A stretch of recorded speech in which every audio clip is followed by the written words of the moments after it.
Tervist, sõbrad!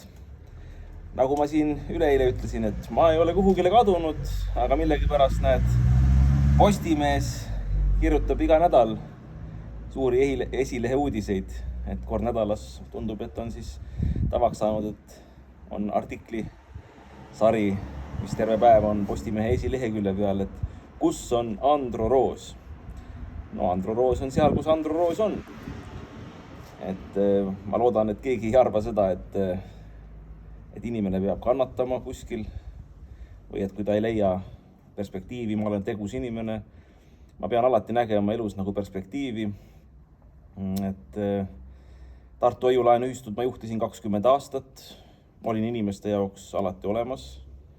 Seda inimeste teenistusametit mul enam ei ole alates detsembrist.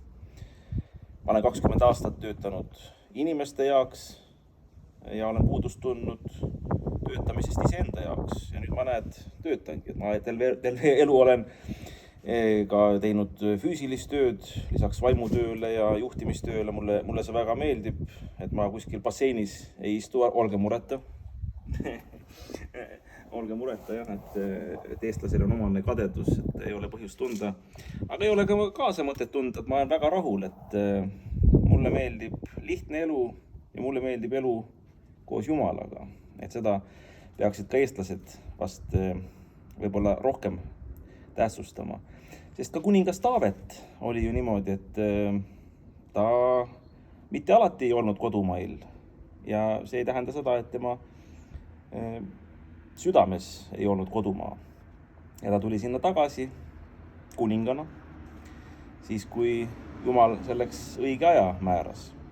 Valimised on läbi, linnavolikogusse ma ei saanud, 2023 Riigikogusse ma ka ei saanud, et nii nagu pailab siinis, et esimesse tundi ei lähe, teise tundi ka ei lähe, kui natuke nalja teha.